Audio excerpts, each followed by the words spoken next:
Thor Ragnarok is the 2017 film directed by Taiki Waititi. We'll go with that. Taiki Waititi. We'll go with that. We'll say that's what his name is.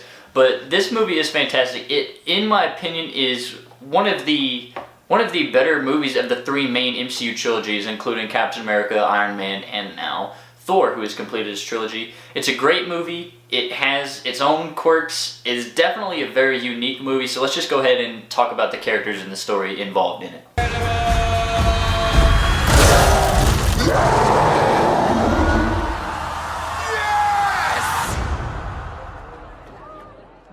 We know each other.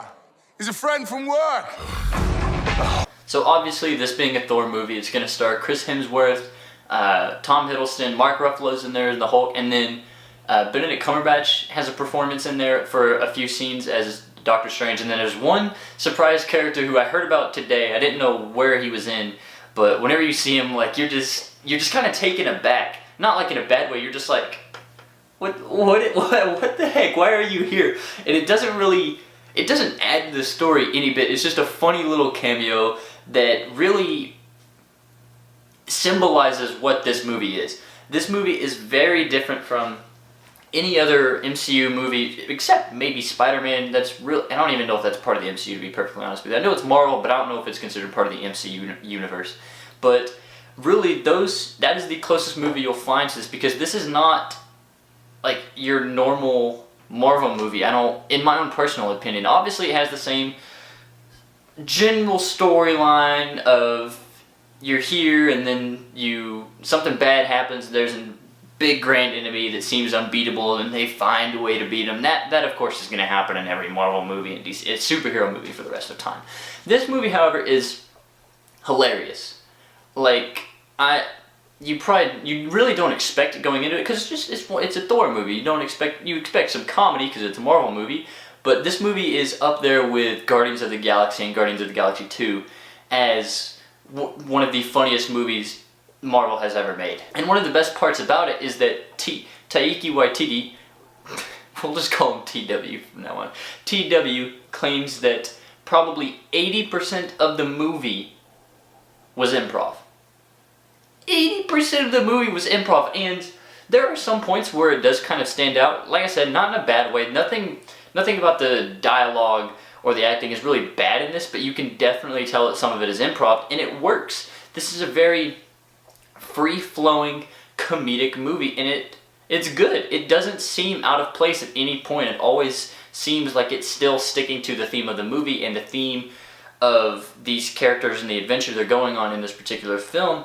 And TW does a fantastic job of keeping that flow going throughout the entire movie and not just having it kind of choppy with these random improvised jokes, which is probably why it seems so smooth, is because 80% of it is improvised and you just have the free-flowing improvisation throughout the entire thing instead of just a couple of scenes, which would make it seem awkward, but it doesn't. The story follows Thor trying to prevent Ragnarok in the beginning, and then there's the big goddess of death that comes to try and take over his home, and she weakens him substantially, and then he finds a way to strengthen himself substantially. I'm saying this in a very vague sense because I don't want to give away too much, because I know how some people can get fairly picky about their Marvel movies. The trailers did give away quite a bit, but if you haven't, I know some people don't want to watch the trailers, so I'm not going to give away too much. Maybe I was too vague, I don't know. That's just what I'm going to say for now. All the acting performances in this movie are fantastic. As I kind of mentioned in the improvisation section, nobody really is lacking. Everybody has their role, everybody does good in their role, and everybody plays their part in this movie, and not just in the movie, but like I was saying, in the theme and in the flow of this movie. Everybody seems to, the improvisation flow is there with every character, not just Thor, not just Hulk. Everybody's there, everybody is flowing through it freely, and it is a very smooth movie. Some of the other MCU movies don't necessarily seem choppy, but seem very staged, I guess you could say, because they're obviously more scripted out than an 80% improvised script. And with that being the case, you aren't really sure what's around the turn, because up until this point, you're like, this is a very different Marvel movie, and it's in a very good sense a different Marvel movie, and it's hilarious throughout almost the entirety of it. It still has its serious moments where it needs to be. It still has its real hero moments, and they are fantastic.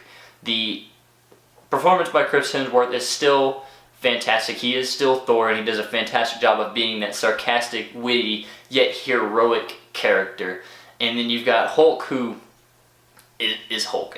It's just Hulk. Loki is still very witty, still very cynical and sarcastic, and every character is still their character, but funnier, basically.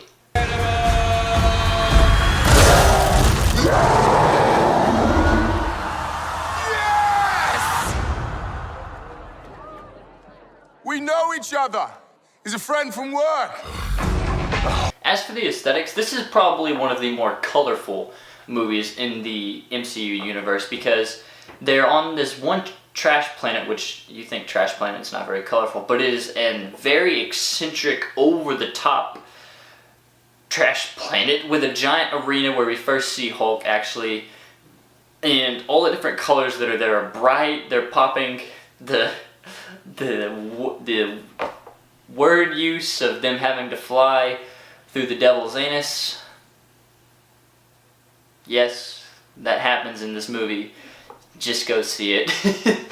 But I mean, other than that, it is still your normal Marvel directive movie, to where it had, like, there's nothing particularly unique about the shot composition. The fighting is excellent in this movie, not necessarily living up to Mad Max, because that was more realistic, I guess you could say. Here you've got your sword fighting, you've got your gun fighting, you've got your different just fist to fist combat. It is everything about this movie is honestly very good. Like, I don't really have a true hindrance to this movie. I enjoyed every minute of it. It was hilarious. It was very bright. It was very action-packed.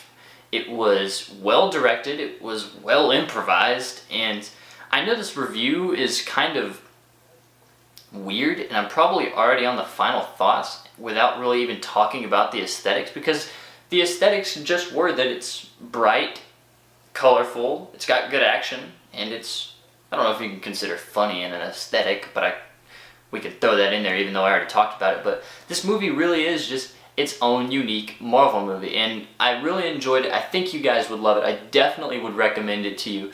I'm going to be giving it a 9 out of 10. And I say 9 out of 10 instead of 10 out of 10 just because, like, a movie, like, has to hit a special point to get 10 out of 10, like Mad Max did for me. Thor Ragnarok is a great movie. I enjoyed every minute of it, but it didn't hit just that special point for me to give it a 10 out of 10. So 9 out of 10 for Thor Ragnarok. Definitely recommend it. Definitely will be more than excited for the upcoming Infinity Wars. The Infinity Wars, that's what it is. The Infinity Wars comes out next summer, I believe, and then the summer after that, those movies are going to be mind-blowing. I'm just excited for those, but this was definitely a good point for us to hit to hold us over. And also, we still have Black Panther, and that's going to be a great movie as well. But Thor Ragnarok, fantastic movie. Definitely recommend it. Definitely go check it out. I hope you guys enjoy it, and I hope you guys enjoyed this video. I want to thank you guys for liking, watching, commenting. Don't forget to subscribe, and as usual, it's been your boy, Pack the Joker. Y'all have a nice day.